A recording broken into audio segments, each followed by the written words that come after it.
Hello and welcome to episode 13 of the Success by Design Weekly Masterclass with me, your host for today, Abigail Barnes. Before we get started, let me just check that I am live on LinkedIn.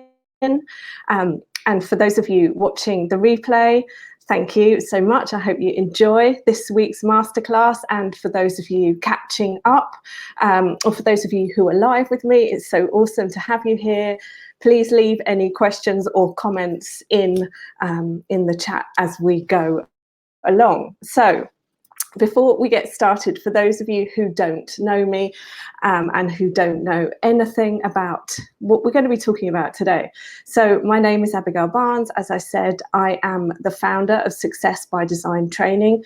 We work with highly ambitious professionals and visionary organizations that want to improve their work-life balance and increase their productivity, because they recognize and understand it is not all about working, but equally it is finding that balance between work and life and how to maximize their time.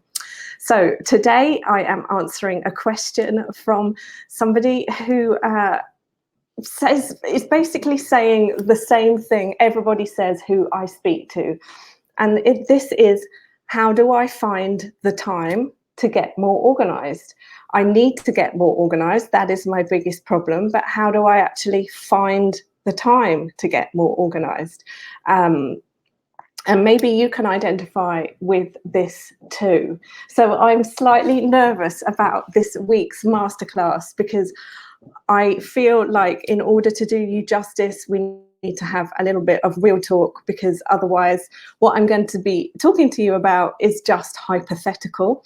And the reality is that nothing changes unless we have the emotion, the real motivation to want to change. So to do you the best service today, please take what I am suggesting and recommending with a pinch of salt. And if it brings up an emotion for you, then that is awesome, because it is only from things that we are emotionally connected to, as I said, that we will want to create any kind of change.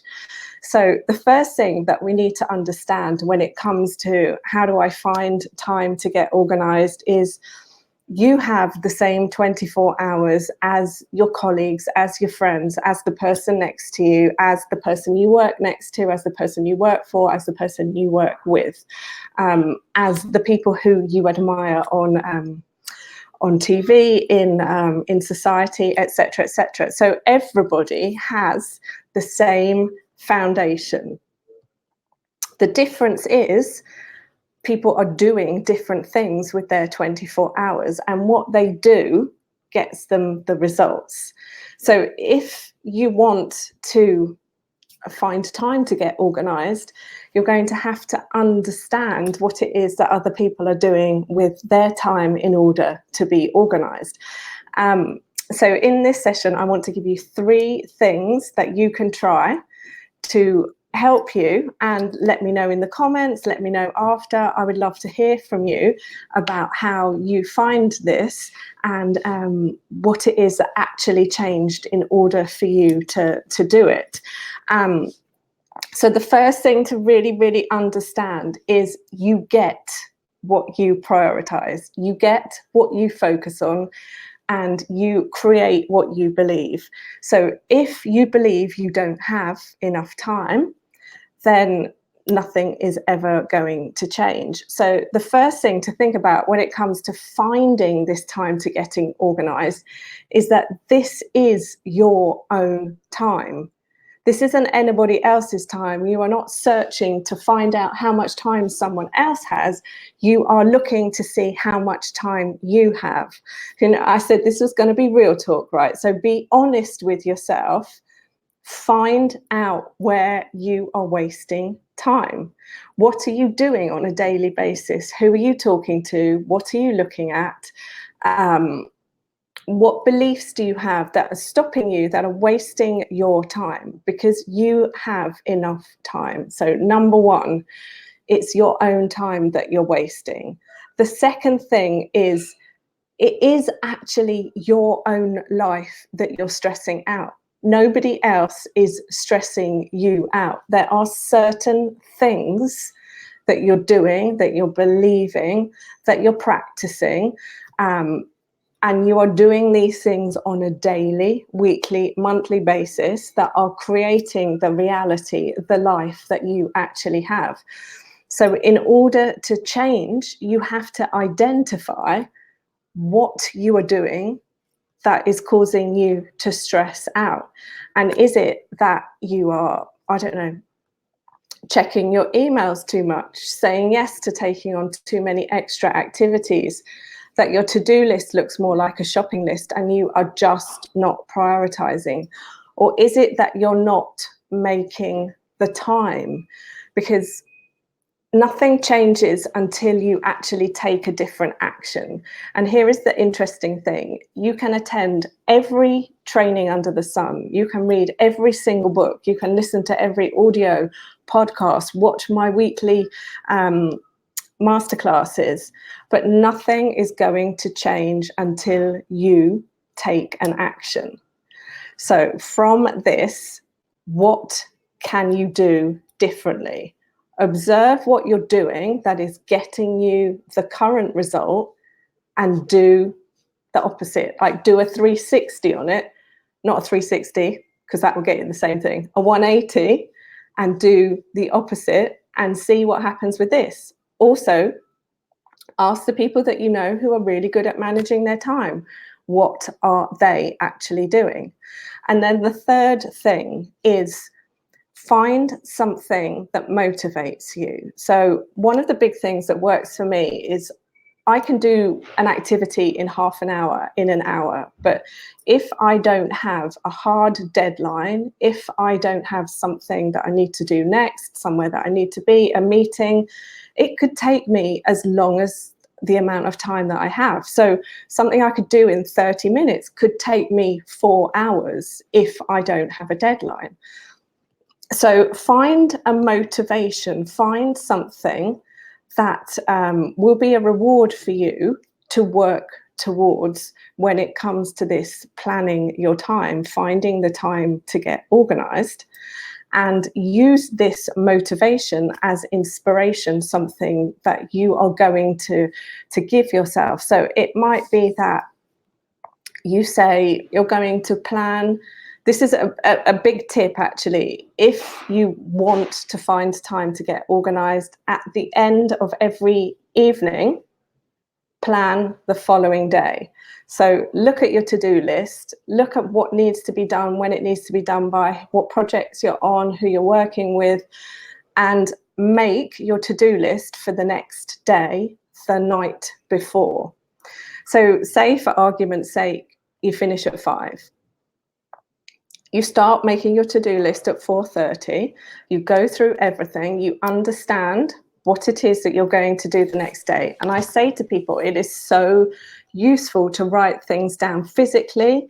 And then if you need to transpose it into sort of an online system, do it that way, but start physically, because when you're writing it down, you're getting it out of your mind, where if you're typing it, other distractions come. So turn away from your computer, shut down your laptop, and physically write your to-do list at 4:30. So hypothetically, let's choose a time that is half an hour before you need to leave the office, right? So for that half an hour, you plan your following day. And in order to make sure that you get that done, you have a hard deadline of, in this example, 5 o'clock.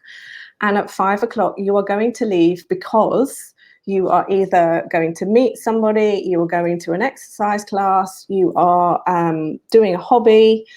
Have something that motivates you, that is your hard deadline, your reason why you can't, take an hour and a half, get bored, get distracted, not want to do it, start actually doing some of tomorrow's activities today, which is a crazy thing that some of us do once we realize what's coming. If I just get it done today, then I don't have to do it tomorrow. That's a false a false use of time and a false belief as well, because in essence, we all have a certain amount of energy every day. And if we're pushing and pushing and pushing and pushing and pushing, then we'll be doing more one day, less the next day, more the next day, less the next day, rather than consistently doing it bit by bit by bit by bit. So a good sort of example for this is like if you were going to run the marathon, you wouldn't sprint the whole marathon. You would run each mile of the marathon at a steady pace, or you would have a plan for running this 26-mile marathon. Because if you start sprinting the beginning of it, you're not going to have the energy for the end of it. But when you get towards the end of it, you might be able to sprint because adrenaline kicks in. So it's really interesting when it comes to managing your time, when it comes to not sprinting things and doing things and chunking activities down bit by bit by bit by bit by bit. And I said this, there were 3 areas for this, but one sort of extra little top tip, if you like, is the power of repetition. So once you do it and you get it done and you repeat it, it becomes like a muscle in the gym. The more you exercise it, the more it improves. So this always becomes your ritual. 30 minutes before you leave the office every day, you write down your to-do list for the following day. And then you also understand that other things happen, priorities get deprioritized, other priorities get prioritized. So to be flexible. But when you're making your to-do list for the following day, you are able to be in control of your time, and that will start to make you feel differently about how your relationship with time. And then the more you repeat it, it becomes who you are. It becomes your lifestyle. And then you are one of these people who is just really confident with managing your time, and you maximize every moment. But by fundamentally understanding, number 1, it's your own time that you are wasting. Number 2, nobody is stressing you out but yourself by not being organized with how you're spending your time. And number 3, have this motivation to inspire you to take control of your time, and then repetition, extra bonus points to ensure that you keep on keeping on and that change becomes your reality. So I hope you enjoyed this week's Real Talk. And if you've got any comments or questions, you can email hello@Success by Design Training.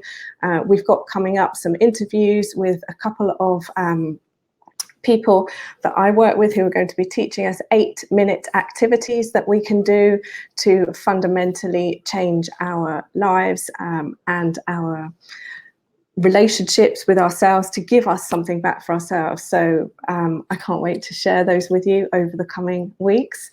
And if you want to catch any of these on the replay and you can't find them on LinkedIn, they're all saved on the YouTube channel. So just search Abigail Barnes and you will find them on YouTube. So thanks very much. It's been awesome hanging out with you this week, and I look forward to seeing you again next week. Take care.